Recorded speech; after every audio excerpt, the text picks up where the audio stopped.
بسم اللہ الرحمن الرحیم۔ شادی کی پہلی رات فحش نویسیوں نے اس عنوان پر کتابیں اور نہایت اوریاں مضامین لکھ کر اس کی پاکیزگی کو داغدار بنا دیا ہے۔ پہلی رات جب شوہر اور بیوی علیحدگی میں ملتے ہیں تو اس میں صرف اتنی بات ہے کہ پہلے وہ ایک دوسرے سے بے خبر تھے، اب وہ باخبر ہو جاتے ہیں۔ ان میں ایک فطری شرم و حیا بھی وہ دور ہو کر ان میں بات چیت اور پیار و محبت کی ابتدا ہوتی ہے۔ لہذا شوہر یا بیوی دونوں کے شب اول کو نہ تو کوئی پراسرار رات سمجھنا چاہیے اور نہ اس سے خوف زدہ ہونا چاہیے، کیونکہ خوشگوار اور سہائی ہوئی ہر بات کی ابتدا خود ہے، ورنہ اس کے سوا اور کوئی خاص بات اس میں نہیں۔ شب زفاف میں خاوند اور بیوی کے درمیان باہمی محبت اور سلوک ایک انتہائی اہم اور ضروری ہے۔ اس کے لیے مرد کو مندرجہ ذیل باتیں سمجھنی چاہیے۔ نمبر 1، اپنے برتاؤ کے ذریعے محبت اور گفتگو کے ذریعے بیوی کی اجنبیت کے احساس اور جھجک کو دور کرنے کی کوشش کرے۔ نمبر 2، گفتگو کا انداز اور موضوع بے حد مہذب، پیار بھرا اور باسلیقہ ہونا چاہیے۔ نمبر 3، مرد کی گفتگو سے یہ ظاہر ہونا چاہیے کہ بیوی اس میں اپنائیت محسوس کرے۔ نمبر 4، مرد عورت کے حسن و جمال کی تعریف کرے اور بیوی کے لیے ہدایات۔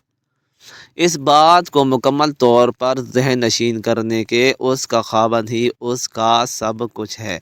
نمبر 2، اپنائیت ظاہر کرے۔ نمبر 3، شوہر کی ہر بات کا کھل کر جواب دے۔ ہنسنے، کھیلنے، چھیڑ چھاڑ کرنے کے لیے خاوند کو حوصلہ دینا چاہیے۔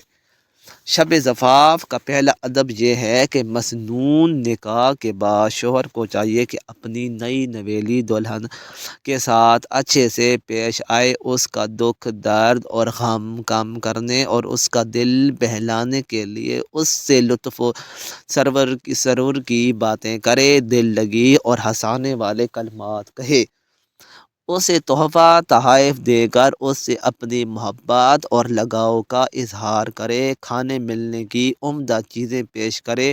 دودھ ہو تو بہت بہترین ہے۔ شوہر پہلے خود کچھ پیے یا کھائے، پھر دلہن کو پلائے۔ دلہن جب فارغ ہو جائے تو وہ برتن دولہے کو پینے کے لیے دے دے۔ یہی نبی صلی اللہ علیہ وآلہ وسلم کی سنت ہے۔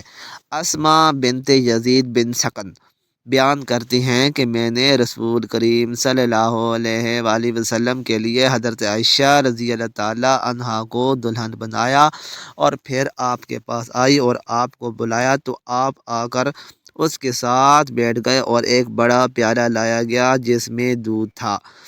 آپ صلی اللہ علیہ وآلہ وسلم نے اسے نوش فرمایا اور پھر آپ نے عائشہ رضی اللہ تعالیٰ عنہا کو دیا تو اس نے سر جھکا لیا اور شرما گئی۔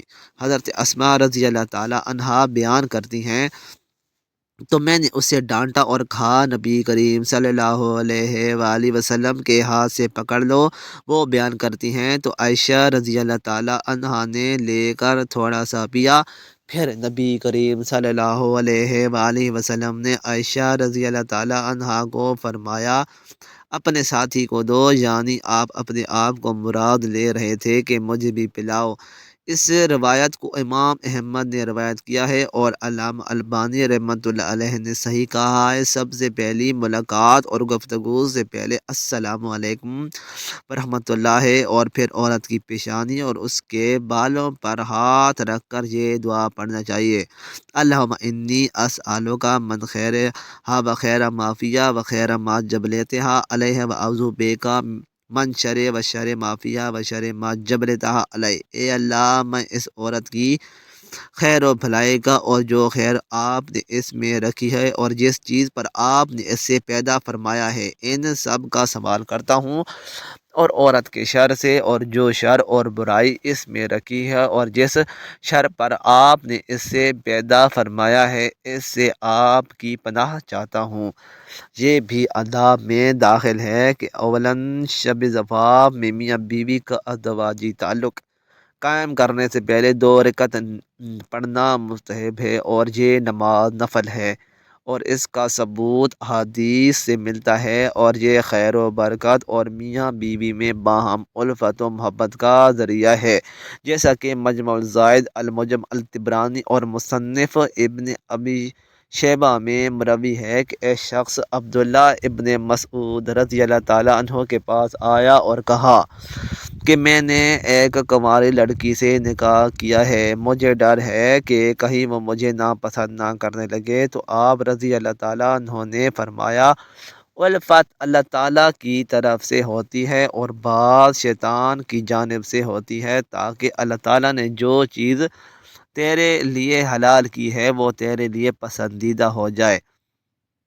جب تو شب زفاف میں بیوی کے پاس داخل ہو تو اس کو حکم کر کہ وہ تیرے پیچھے 2 رکعت نماز پڑھے، پھر اس کے بعد اللہ سے یہ دعا مانگ، اللہم تارسی ارزقنی منی ورزقہم منی، اللہم اجمع بیننا و جماعت الی خیر و فرق بیننا اذا فرقت الی خیر۔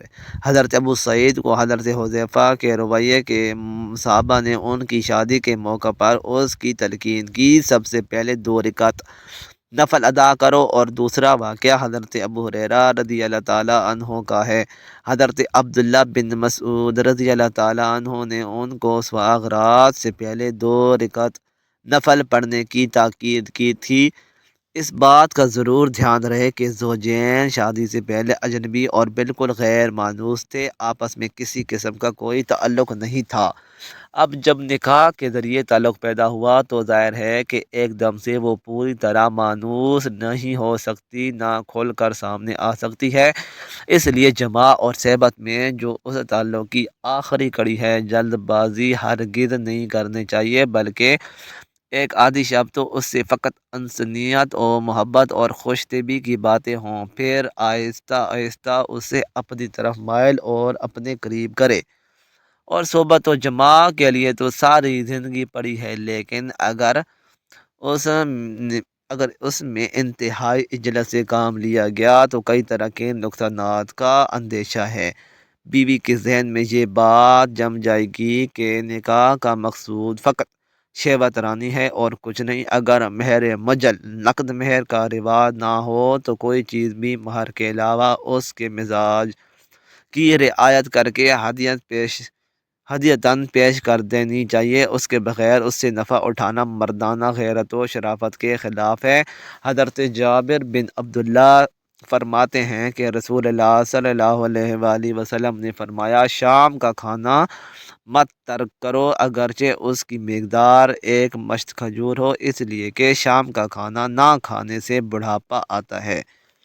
عبداللہ ابن عمر رضی اللہ تعالیٰ عنہ کہتے ہیں کہ رسول اللہ صلی اللہ علیہ وآلہ وسلم نے فرمایا، جب دسترخوان لگا دیا جائے تو کوئی شخص اس کے اٹھائے جانے سے پہلے نہ اٹھے اور نہ ہی اپنا ہاتھ کھینچے اگرچہ وہ آسودہ ہو چکا ہو، جب تک کہ دوسرے لوگ بھی کھانے سے فارغ نہ ہو جائیں، اور اگر ایسا کرنا ضروری ہو تو عذر پیش کر دے، اس لیے کہ آدمی اپنے ساتھی سے شرماتا ہے تو اپنا ہاتھ کھینچ لیتا ہے اور ہو سکتا ہے کہ ابھی اس کو کھانے کی حاجت ہو۔ مزید اچھی ویڈیوز کے لیے چینل کو سبسکرائب کریں، ویڈیو کو لائک اور شیئر کرنا نہ بھولیں۔ شکریہ۔